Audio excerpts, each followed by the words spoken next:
dictating the wrap-up on the Butcher Benton package. I'm Lieutenant Dick Chasen.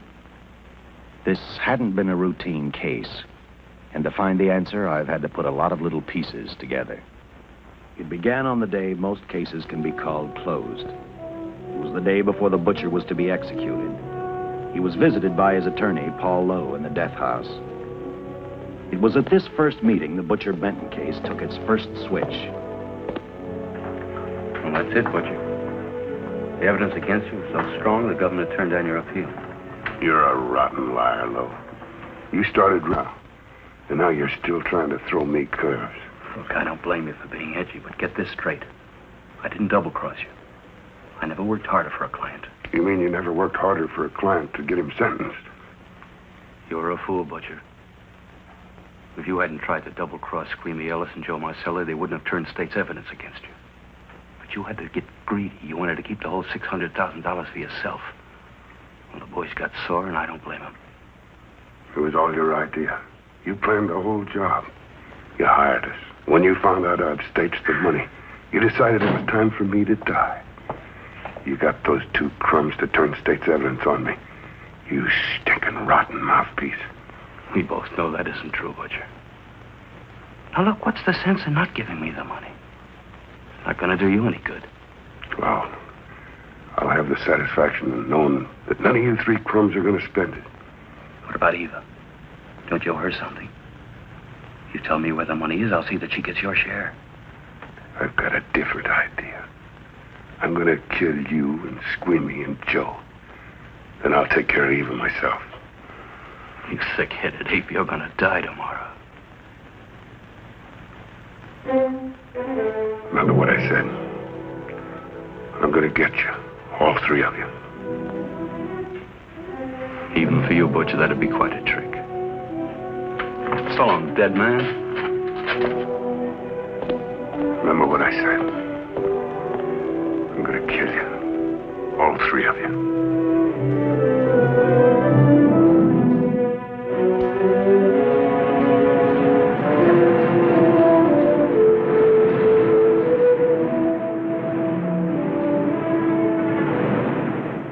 Back in Los Angeles, two men sat in a bar room listening to a newscaster tell his headline story.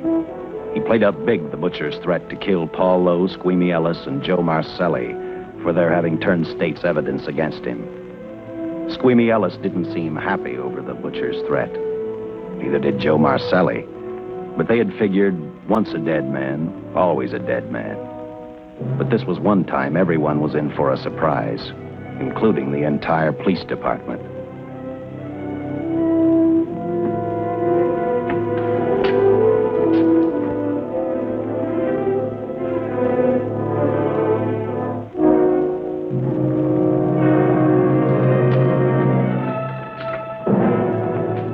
Seen the headlines, Captain? Teletype just came in from San Francisco. Butcher's execution is set for 5 o'clock this afternoon. And like the newspapers say, he still refuses to talk about that stolen money. Well, I still have hopes of coming up with something. That's what I dropped by for, Dick. With Butcher's execution, the department's marking it case closed. That means you'll be reassigned. I spent a whole year trying to break this case. As far as I'm concerned, Butcher's death is just the beginning. Of course, I can't prove it, but I think that Paul Lowe was the top man. And even though I have to keep working on it while off duty, I'm going to get Lowe, Squeamy Ellis, and Joe Marcelli. Okay, Lieutenant. Officially, I've taken you off of the case. Unofficially, I wish you luck. Do me a favor. Keep me posted. Will do. Thanks, John. I headed for Eva Martin. She worked in a local burlesque house. I'm a cop, and my job is to ask questions and get answers. So I decided I might as well start again with her.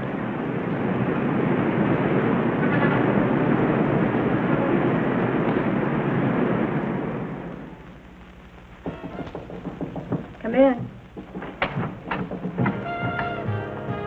Oh. What do you want? I'd like to talk to you.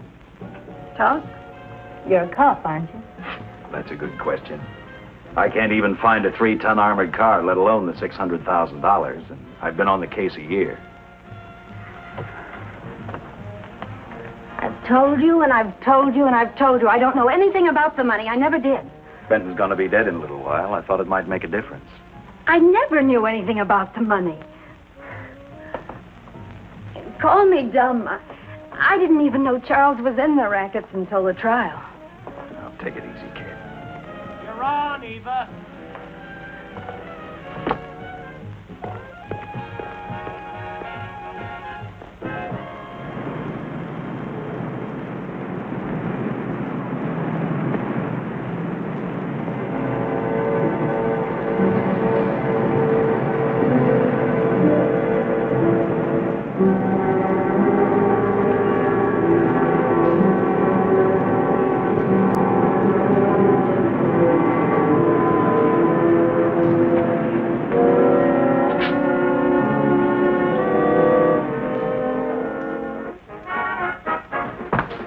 Honey, here's your wrap.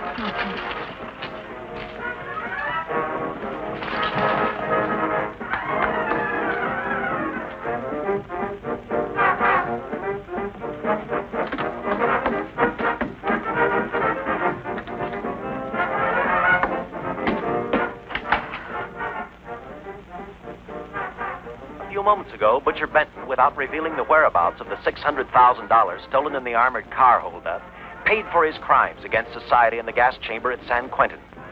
Now for a look at the international scene. Today...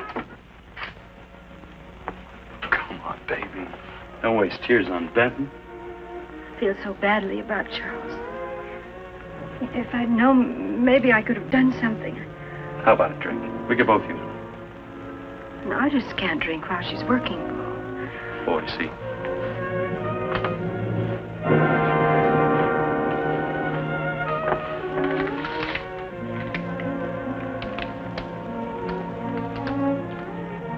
What's that? Well, now what's the matter? The message from Charles. He told me to open it if he died. Finale, Eva. All right. How about a steak after the show? No, thanks. Not tonight, Paul.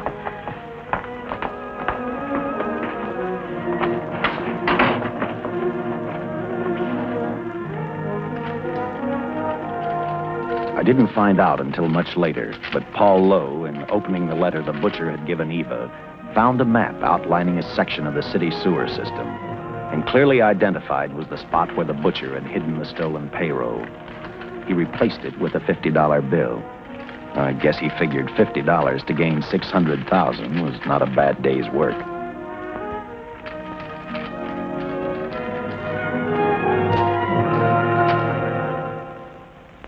A few hundred miles away in San Francisco, the case took another switch, which turned the next 72 hours into one long, hideous nightmare. Dr. Bradshaw, a distinguished biochemist, was making preparations for a final experiment which he hoped would lead the way to a cure for cancer. He'd been successful with laboratory animals. The last step called for a human body. And Dr. Bradshaw's assistant quickly made a deal with a local mortuary and returned to the laboratory with the dead body of Butcher Benton.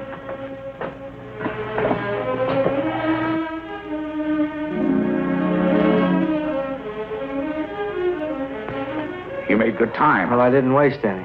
Any trouble? No, I just handed the money over and moved the body into your station wagon. That was that. Good. Get a syringe.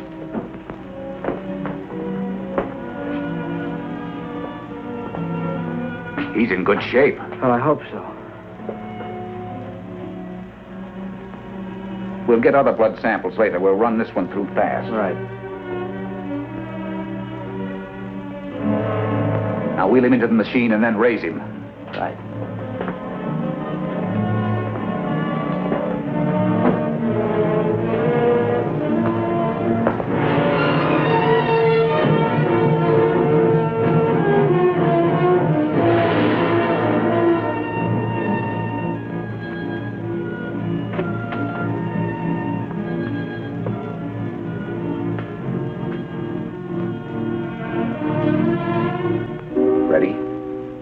You mean you're going to give him 287,000 volts? Yes, yes. I'll get the fluoroscope set. We'll check with that before we start dissecting. Turn off the lights.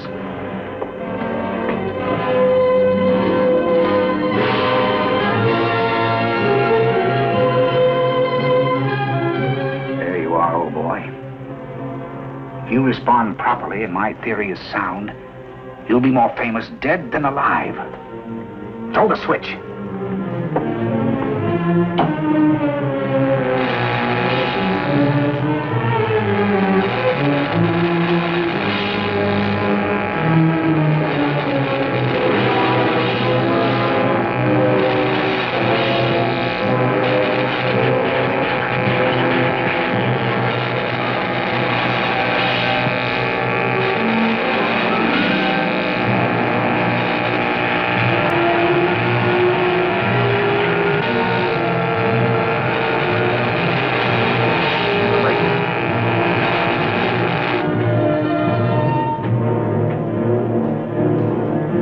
I thought I saw a pulsation of the heart. You're right. Dr. Bradshaw is beginning to breathe. You've brought this man back to life. No. The heart muscle has simply responded to a terrific electrical shock, that's all. Yes, but it does prove that the cells still function. Dr. Bradshaw, he is alive. A shock reaction, it can't last. His cells are multiplying now, if your theory is right. We could keep that reaction going longer. But it's worth a try. Get the body out.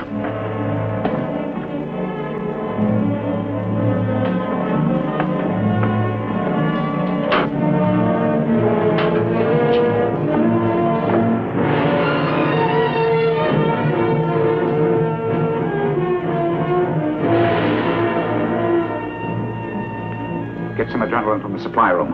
Some amyl nitrite, too. Hurry, hurry.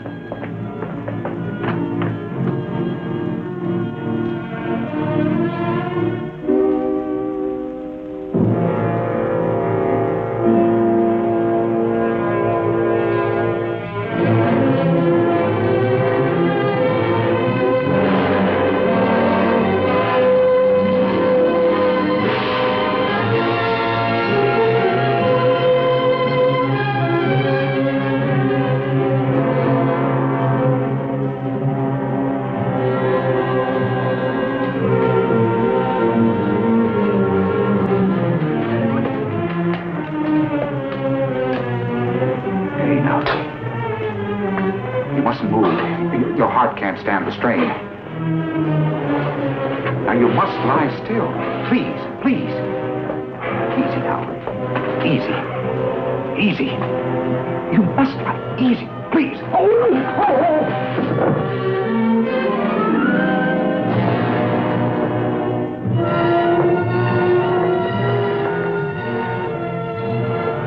Dr. Bradshaw's experiment had given life back to the butcher.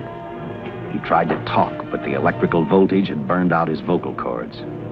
Yet it hadn't destroyed his brain. He knew who he was. He knew who he hated. As he stumbled about the room, I think he thought only about one: kill Lowe, Squeamy, and Joe Marcelli. The tremendous electrical voltage that Dr. Bradshaw had given the butcher had increased his cellular structure to the point where he was no longer a man. Dr. Bradshaw's experiment had created a vicious, brutal animal with an almost inconceivable amount of strength. Dr. Bradshaw must have believed the butcher's regained life would last for only a few minutes. Therefore, instead of calling for help, the doctor decided to handle his creation alone. Now, easy, Benton. Just relax. I'm a doctor. I want to try to help you. Do you understand me? You're in my laboratory. The execution was carried out and you were declared dead. I tried an experiment on you and brought you back to life, although I didn't intend that. Now, you've had a great shock. Now come and sit down. Now, be quiet. Now, come and sit down. Take it easy. That's the boy.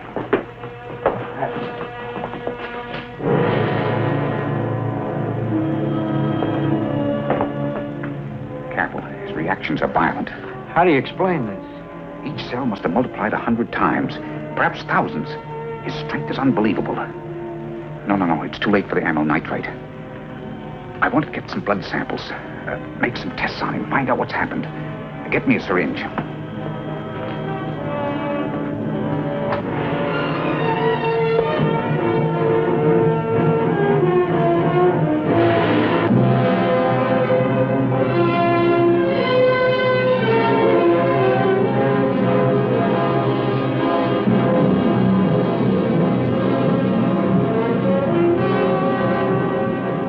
The needle penetrate the skin. Tissue must be nearly a solid mass of cells. How are we going to get the blood sample? Surgically, perhaps.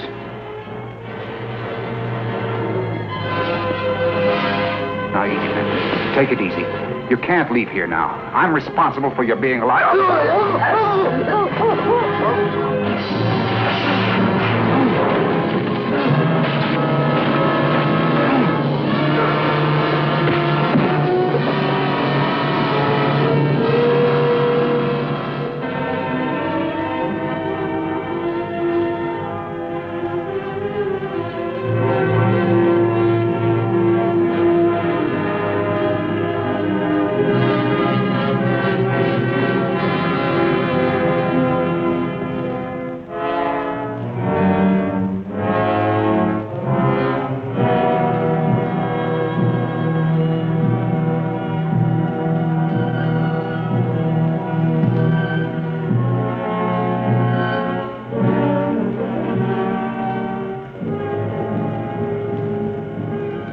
Towards the end of this case, Captain Lauder and I found out the doctor and his assistant had been murdered. But I'm getting ahead of my story. The butcher didn't know how he had been brought back from the dead, and he didn't care. All he knew, he was alive. Then this monster-made man started thinking about Los Angeles.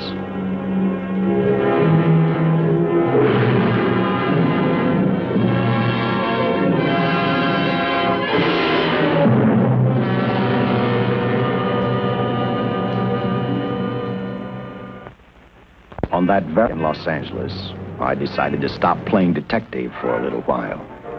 I went to the burlesque house to ask Eva to have dinner with me.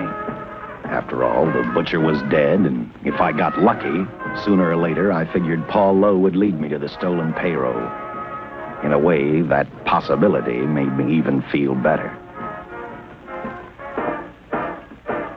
It's not fair to watch the show from backstage. Next time, I'll pay admission. I take it by that remark you like my routine. Yeah, you're pretty good. What I can't figure out, though, is why you stay in a place like this. It shouldn't be hard for someone like you to get a job in a class spot. If you weren't a detective, I'd be willing to bet with a line like that your next remark would be, how about dinner?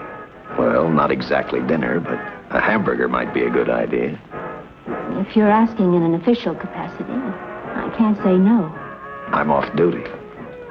For the past 6 months, all I've ever called you is Lieutenant Chasen. Do you have a first name? Dick. Give me 10 minutes for a quick change, because you just made yourself a date, Lieutenant. I mean, Dick.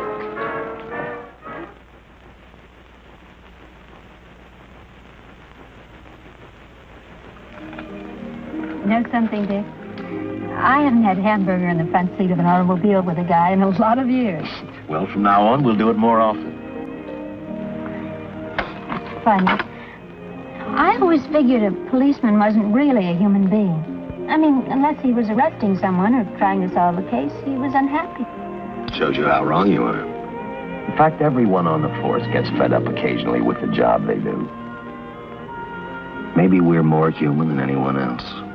We see so much trouble, we get to hate the word. But as long as the world's filled with people, there'll have to be men who enforce the laws. What made you join the department? Now who's making with the questions? No, honest, I'd like to know. Well, it's really a very short story. When I got out of the Air Corps, I knocked around for a while. Well, I went to work for an oil company. One day, I went back to college on the GI Bill. Just before graduation, I noticed all about the police department exams. Seemed a pretty good thing to do with your life, so I took the exams, passed, then went on from there. If I ask one more question, will you give me a straight answer? Try me. Am I still part of the Charles Benton investigation? I mean, right now. I don't think so. As far as the department's concerned, when Benton was executed, the case was marked closed. But inside of me, that's not good enough. I don't follow you. Well, the $600,000 is still missing. And a fast-talking underworld lawyer like Paul Lowe is walking around a free man. Someday, no matter how long it takes, I'll get him and the money. Until I do, the Benton case for me is not closed. I give you my word, Dick. Charles Benton never told me anything about the money. Oh, I've been sure of that for a long time. But how did you ever get mixed up with anyone like the butcher? This trouble ever started just happened. I had a roommate who used to date Benton all the time. One day she packed and left for Chicago. Benton carried a torch for her, and he used my shoulder to cry on. First thing I knew, we were having dinner together, and a few weeks later, I was labeled by the police as this #1 suspect and Benton's girl. But it was never like that. I made only one mistake. I felt sorry for him. You mean, until he was arrested for the robbery and the killing, you had no idea how he earned a living? I know this is going to sound crazy, but I only went out with Benton a couple of times. And all we ever talked about was Madge, my old roommate. The last time I saw him, he tried to get too friendly, and that's when I told him he had the wrong girl. But like I said, I'd already made my mistake. What about the burlesque house? How do you two fit together? You sound like a lot of other people. I left a small town a couple of years ago because I won a beauty contest, and the first prize was a screen test. After which, nothing happened? That's right. Only, it was pretty rough. And then one day I read an ad about girls wanted for a burlesque show. I auditioned and I got the job. You know something? It's like any other job. If you're looking for trouble, you can find it even in a schoolroom. Well, when the screen test didn't work out, though, why didn't you go on home? Well, first you have to have a home to go back to. My folks are dead, so Los Angeles was as good as any place else. I don't know about you, but I do 8 shows a day, and at this hour I'm bushed. I know what you mean. Mind if I drive you home? No. And I'll tell you something else. I haven't minded anything about tonight. Not even the hamburger. I kept playing tag with Lowe. He made 4 telephone calls. 3 of them didn't interest me, but one did. The one to Joe Marcelli. I watched Joe head for his meeting with Lowe, and for some unknown reason, I began to get the feeling that this case was finally about to explode in my favor. You see what I mean? Well, look at that, will you? I see him stagger on 2 legs, but he's doing it on 4. Shut up, you flea bag. Well, look who's calling names. At least I ain't a squealer, a stoolie. I warned you before. All right, Harry, that's enough. I'll take care of him. I want to talk to him. Okay, Mr. Lowe. But any future business you've got with this psycho, take care of it upstairs in your office. You keep showing around here, sooner or later he's going to get slugged, cripple or no cripple. All right, shut up, Jim. Sit down.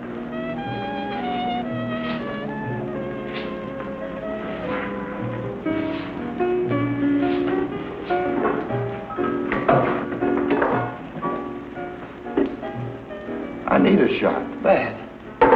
You'll get one after I talk to you. You sober enough to understand? Yeah, I run out of dough. No wonder. Look at you. You used to be the best torch man in town. Now I don't think you could crack a safe if you knew the combination. No jobs. Nobody wants me since I turned states on Benton. That's your doing. You told me. All right, quit crying. I got a job for you. If you can stay off that stuff long enough. You know I can if I got a job. How much? What is it? It's $2 grand in it for you. Where? Right near where he pulled the job. Interested? $2 grand ain't much out of 600,000. There'll be other expenses. Besides, that money's plenty of it. Now, you want it or do I get another boy? I'll do it. How soon do you want me to go to work? Set it up for tomorrow night. Call me before noon. I'm going to the races. 1. And that's all. The job's over.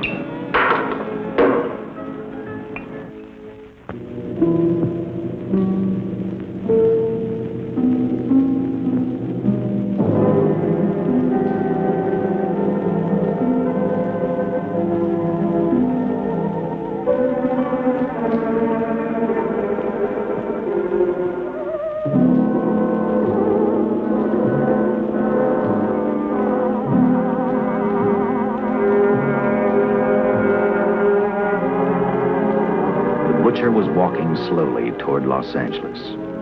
He traveled through wooded hills to prevent being seen by anyone. Finally, he came to a quiet road. He stopped to get his bearings. And then he saw her. He saw something else. An automobile. For the butcher, that rang a bell. With a car, he knew by the next afternoon he'd be in Los Angeles in plenty of time to catch up with the 3 men who had double-crossed him.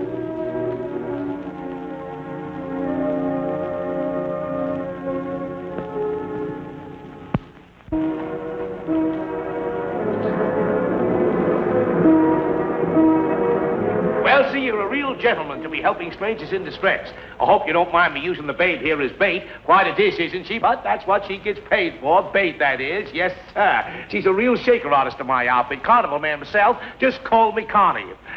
Yeah. Well, friend, we're in a little bit of difficulty here. Got a flat tire, brand new car, no tools in the back. Why, some of these dealers make my carnival grifters look like babes in the woods.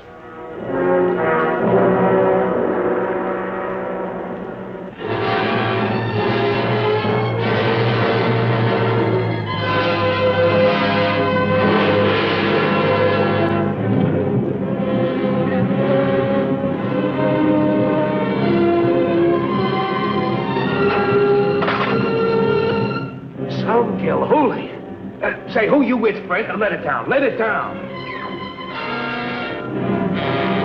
No matter who you with, friend, believe me, I can do better for both of us. I'll make a fortune for the both of us.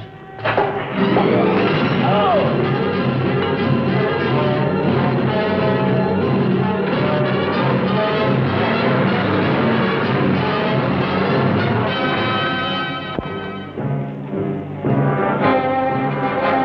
Later, the San Francisco Police Department sent out an APB. Squads were sent to various parts of the countryside.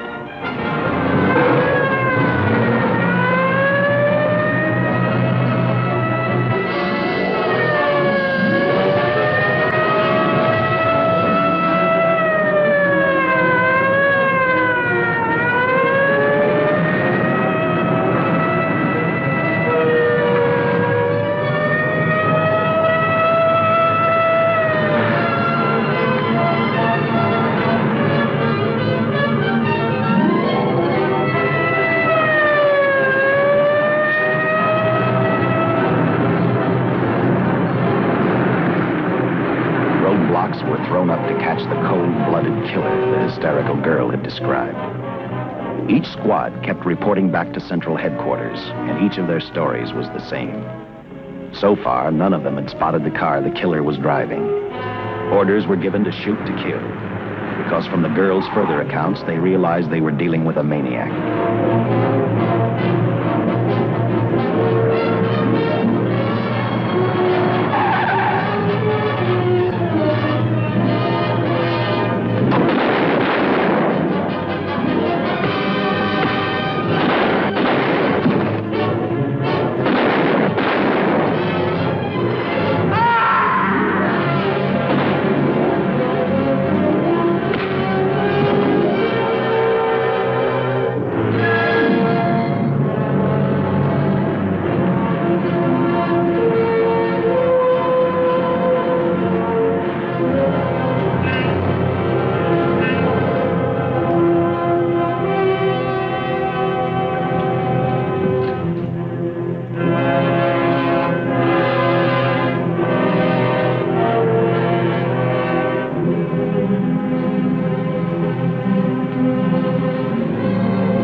I trust that this information will answer all of your questions.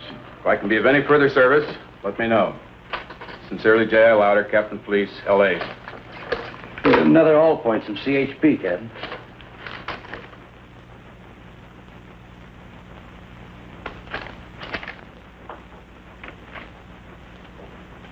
These reports sound like they come from a bunch of loonies. Sure do. There it is. Sergeant. Yeah. I want Lieutenant Chasen to look these over as soon as he comes in. All right, Captain. The next morning, I read the stories of the brutal murder of the 2 police officers. I also read the witness's statement about the bullets having no effect upon the killer. I felt sorry for the witness, and I thought about how easily a person's mind can become confused when suddenly they receive a brutal shock.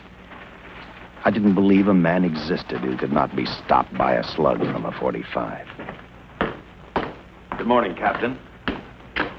You and the rest of the force are going on 24-hour duty. Seen the headlines? You mean this guy that's running amok up north? Yeah, the latest report, he's killed 2 police officers. Made a getaway in a green coupe heading south. I've got a hunch this killer's going to be our baby. He could be in town right now. Yeah. You better get started, Lieutenant. Okay. Any new leads on that hold-up money? I think the girl can probably be counted out. If any of the others are wise, they're keeping mighty quiet. Well, let it ride for now. The whole force is going to be on the spot until we catch this killer. The newspapers will have a field day.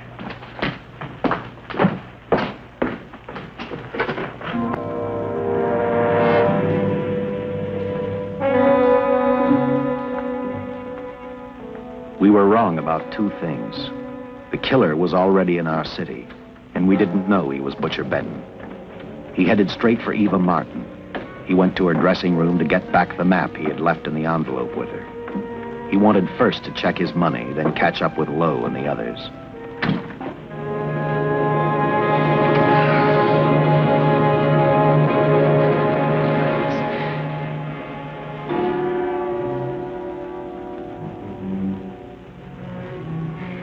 Can't be.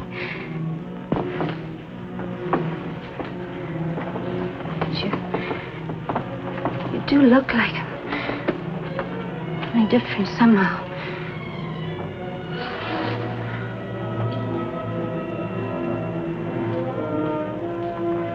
It is you. Why didn't somebody tell me? What's happened, Charles? Those look like bullet holes. Are they?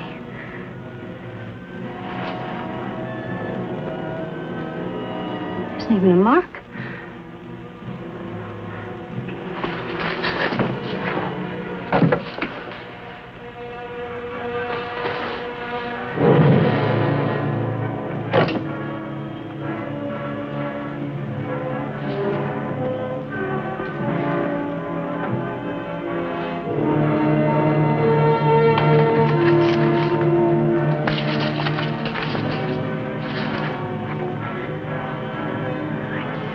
I opened it like you told me. I found the $50.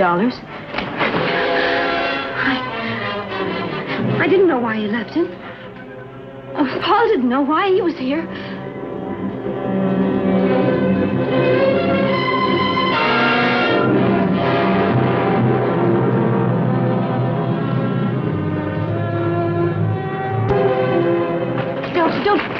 Don't play crazy. The name of Paul triggered his hate. He left her dressing room and started for Squeamy Ellis and Joe Marcelli's place. Because he knew, with them out of the way, Paul Lowe couldn't open the strong box where the money was hidden. He thought of Squeamy and Joe first. He was saving Paul Lowe for last.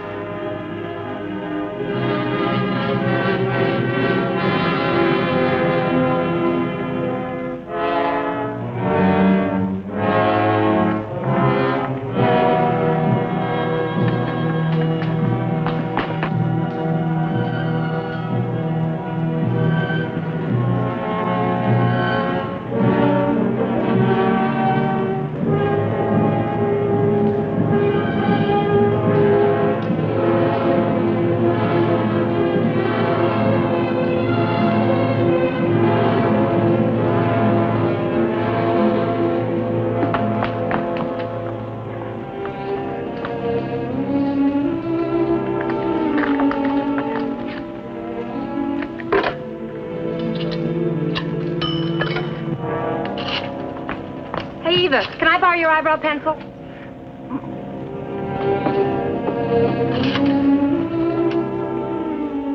Operator, get me police headquarters. Lieutenant Chasen, please. When do you expect him? Well, tell him Charles Benton is alive, and even bullets can't stop him. I'm not crazy. Just say a friend of Charles. He'll know.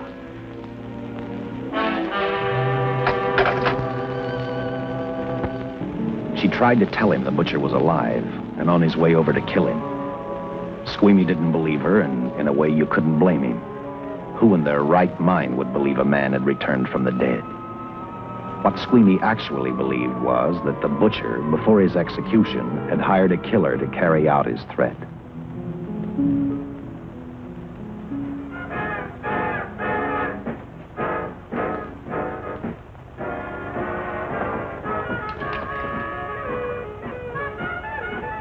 You sick? What? You don't look so good to me. 10 minutes, Eva. All right. Say, Eva, I could take over the matinee trick for you. What? It's easy. Look, Eva, I can do it. Scub-up-de-doo-doo-doo. Oh, Francine, I just thought of something. Yeah? Eva agreed to let Francine do the show. She hoped she'd be able to interrupt the butcher before he arrived at Squeamy's hotel. Or, failing that, at least be able to warn him to stay out of sight. You wanted me, Captain? Yeah, I just had a rundown on those fingerprints of that stolen car up north. We got nothing on the driver who was killed or the woman with him. Take a good look at these. There's something funny about these. Yeah. The boys in the lab can't figure it out either. Those are the killers. They were found on the steering wheel. Looked like they'd been stamped in with a steel die. They sure do. These are Butcher Benton's. What? Well, they look the same to me. How do the lab boys explain that? They don't. Their best guess is a twin brother. An identical twin could have the same pattern of whorls with only slight variations. Ever hear of the butcher having a twin brother? No. Even if he did, it wouldn't explain these freak prints. You didn't pick up your message, Lieutenant. Some wacky dame calls you. And she says Charles Benton is alive, and bullets won't stop him. If we buy the twin theory... Who was she? Where'd she see him? Well, she wouldn't leave her name.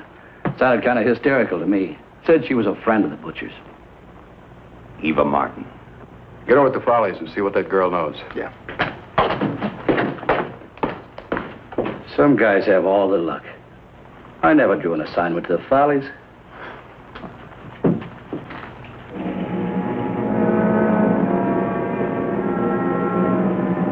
Meanwhile, the butcher headed for Squeamy's hotel. He didn't seem to be in any particular hurry.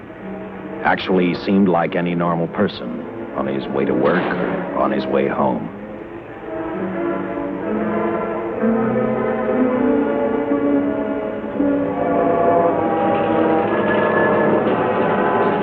He rode up Angel's Flight, arrived at the top, scanned the hotel building, and then noticed the only exit from Squeamy's apartment, a fire escape.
butcher was figuring his next step.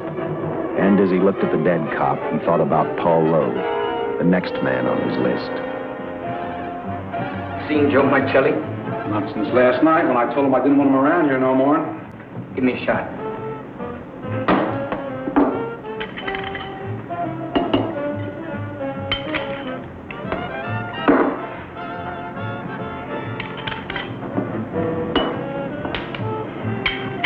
Look, I need help.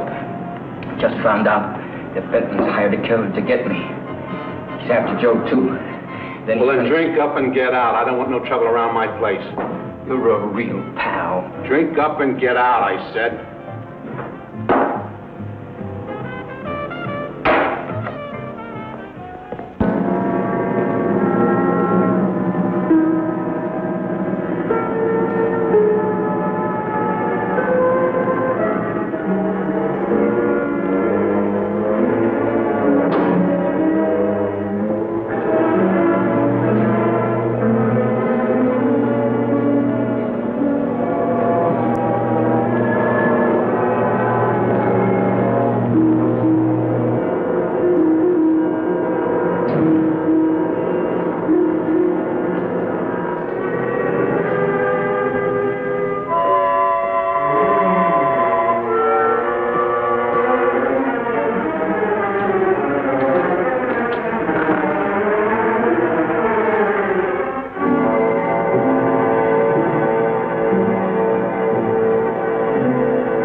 Operator, get me the police!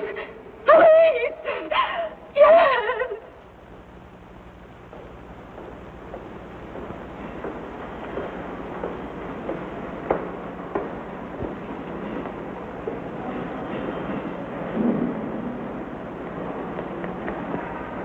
What's happened? A guy named Squeamy got thrown from the 5th floor.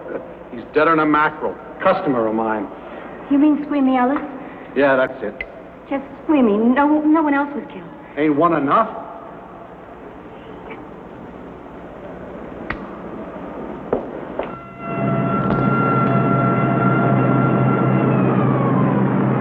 I tell you, the bullets never even phased him. He must have been wearing a bulletproof vest. God help us if the papers get a hold of this. Keep an officer on duty here till you hear from me. We'll get a stakeout on Joe Marcelli. I'd like to talk to Joe. Lauder, I'm going to call San Quentin. Suppose Benton is alive. Every available man's been put on the case now. Yes, sir. All right. All right. Anything new? Report on Dr. Bradshaw, owner of the station wagon. The San Francisco police located his laboratory in the basement of an electrical power receiving station. Bradshaw, what's he know? He's dead. And another man, too, his assistant. The lab is a shambles. But now we're getting some action from San Francisco. Benton's body never arrived at the mortuary where it was supposed to go. An attendant there finally broke down, admitted he picked up some quick cash by handing the body over to a man he was unable to identify. The man was driving a station wagon. Blast it, man. The chief's on my neck, and the commissioners are on his, and the mayor's on theirs. Now, am I supposed to tell them that our killer is a dead man? They found a notebook in Bradshaw's lab. It ties his experiments in with a Professor Dwiggins at Caltech. I hope to hear from Dwiggins soon. Captain, report from the valley on a hysterical woman. Reports the presence of the killer. There's the location. Let's go.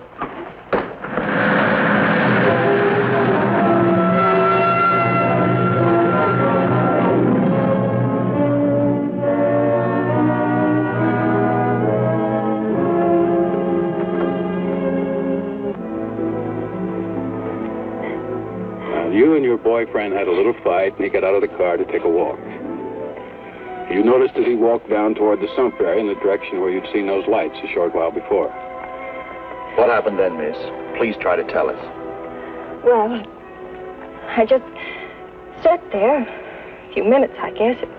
I was pretty mad. Then there was a loud crash, like heavy metal, sort of, from down here. I got out of the car to get a better look. I heard Jimmy cry out something. I couldn't make out the words. Then down here, in a patch of light, was Jimmy. And coming toward him was this man. Big man. Lifted Jimmy up over his head like he didn't weigh a thing. Jimmy screamed. Just once, before he broke Jimmy's back. I heard it snap that far away. Then I started running till I found this house. They let me use the phone. Thank you, miss. We'll see that you get home right now. O'Malley, see that the young lady gets home all right. Paul Lowe, while driving to his office, heard a radio commentator report the murder of Joe Marcelli. And what shocked him most was when the broadcast identified the killer as possibly being the butcher. Lowe headed straight for Eva Martin at the Burlesque Theater.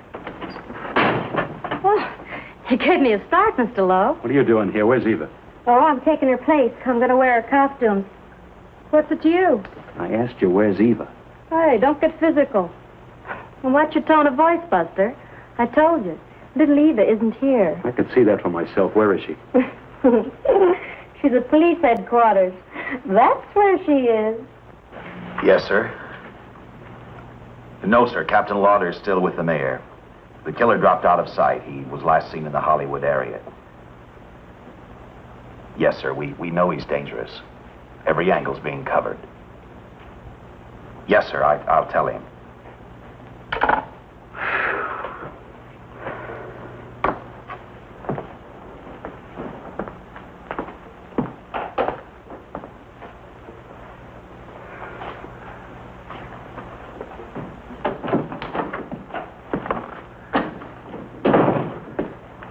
Yeah, see how these fit. Low heels. I'm sorry. It's the best our wardrobe department can afford. Any idea how soon the captain will be back? Now, look, I'm going to see the captain. I'll have to wait here all night. Paul. Paul, Charles killed Squeamy and Joe. Joe, too? Benton? He's alive. I saw him, but nobody will believe me. I'm checking it. My guess is whoever killed them is on the trail of the money, Lowe. Now, maybe you'd better start talking if you know anything about it. I don't know anything. Did the butcher have a brother? No brother. It was Charles. I saw the tattoo on his arm. Look, I demand police protection. Where's the money, Lowe? You heard me. I demand protection. I know my rights. We put stakeouts on your office and home.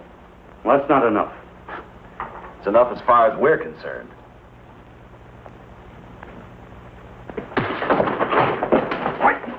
Are you gonna book me, Sergeant? Then throw away the key.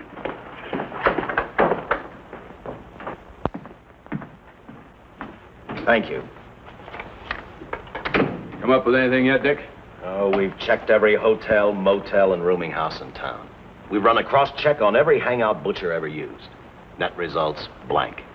This is incredible. We not only discover a dead man turned killer, but it's beginning to look like he plays ghost, too. He's somewhere in this city, and if we have to take it apart brick by brick, we've got to get him. I may be way off, but I think Paul Lowe could tell us a lot. Maybe, but it's a cinch he's not going to. Well, suppose he had no alternative. You better grab some coffee. Your mind's beginning to play tricks on you. No, now, wait a minute. When Lowe came to us for police protection, it was because he was scared stiff the butcher would add him to the list of Squeamy Ellis and Joe Marcelli. Go on. It figures, too. When he slugged the sergeant, he knew we'd book him right away. Oh, this Lowe's a pretty cute character. But we can play the same game. You mean we'll threaten to release him? Well, not exactly. You tell him you realize that he was excited, that throwing the punch was accidental. Tell him we're not going to make a charge, that he's completely released. Lieutenant, you know we can't do that. Lowell made his first mistake when he hit the sergeant, and that'll get him a year. As far as the department's concerned, at least it's a small victory. If my hunch is right, Lowe won't want to be on the streets with the butcher looking for him. And he may talk, and talk a lot. Enough maybe for us to get rid of him permanently. Even lead us to the butcher. If he's frightened enough, that might work. But if it doesn't... No, Dick, I'm not going to release him. I want him out of my way so bad I can taste it, but not bad enough to be responsible for getting him killed. The good thing about that, Captain, is the fact we know it, but Lowe doesn't. Let's give it a try. All right, Lowe. Come on out. I think you'll find everything in there. You're free to go, Mr. Lowell. Wait a minute. Who do you think you're kidding? You arrested me for assaulting an officer. Court, I'll plead guilty. With luck, I might get off with 6 months. For a lawyer, you're forgetting a very important point. If no charge is made, there's no trial. It was a tough day for everyone. We figured your nerves were on edge, and when you threw the punch, you didn't know what you were doing. I've squared everything with the sergeant. It's all over, all forgotten. Yeah? Why'd you bring a stenographer? Simply because I wanted a record of our conversation at the time of your release. Okay, Lowe, let's go. Oh, wait a minute. Once out on those streets and I'm a dead man. If you let me go, you'll be responsible for murder. Oh, come off it, Lowe. You're imagining things. You know the butcher threatened to kill me. If you set me free, he'll do it. Well, that's just a risk we'll have to take. But the way I look at it, Mr. Lowell, you'll be okay. Look, Captain, I'll make a deal with you. You keep me here, and I'll tell you how to recover the money. Maybe even catch the butcher. No deals, Lowell. You'd probably tell us anything just to stall for time. Come on, let's get out of here. Now, wait a minute. All right. I'll tell you the truth. Start taking this down. I, Paul Lowe, hired Butcher Benton, Squeamy Ellis, and Joe Marcelli to pull off the armored car holdup. And then Lowe continued with his confession. He told us about finding the map. He showed us the exact location of where the butcher had hidden the stolen payroll. And he gave us a most important answer. The explanation as to how the butcher was able to elude detection. His means of escape was the sewer system beneath our city.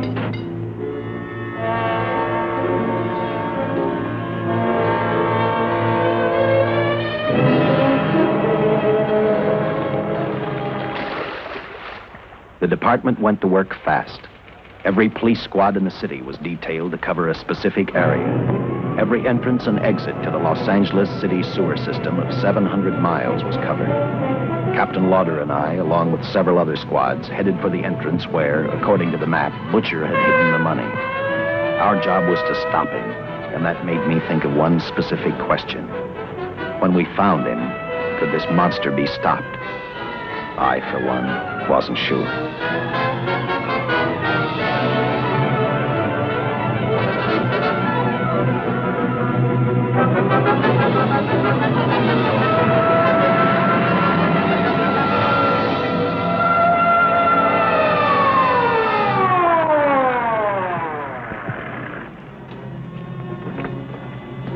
Everything all set, Lieutenant? City engineers mapped out each possible exit. A squad of officers are spotted at every point. If the butcher can be caught, now's the time. Well, after I talked to Caltech, I called on the fire department for a little help. The professors thought a flamethrower might stop him. Flamethrower? I suppose our boys have had a chance to join our squads by now. See, we have one with us here. Have you thought about what'll happen if this doesn't work? No. I've been praying too hard that it will work.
This is where we split up. I'll go straight ahead.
This map's right, we're off our course. We'll have to backtrack.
Let him have it.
And the tremendous shock of electricity that brought the butcher back to life destroyed him.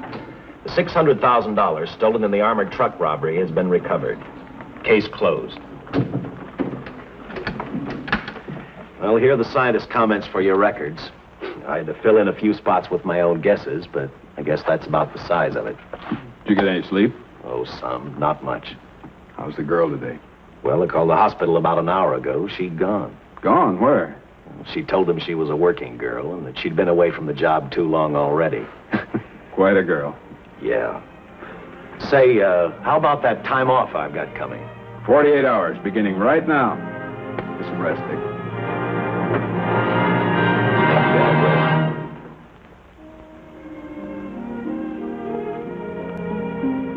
know something, Dick? The past 72 hours seem like a bad dream. That rest in the hospital today really gave me a new lease on life. Now that it's over, I can't believe it actually happened. The important thing is to remember it is all over. I suppose you'll be assigned to another case. I'll have to give up hamburgers in the front seat of the car for steaks in a restaurant. No. I've thought about that. In fact, I decided to do something about it. I started by talking the captain into a short holiday. And just about an hour ago, I got you fired. What? What did you do that for? I figured that being my wife would take up all of your time. Even if I wanted to say no, I couldn't. You're not supposed to say no to a detective. I figured that, too.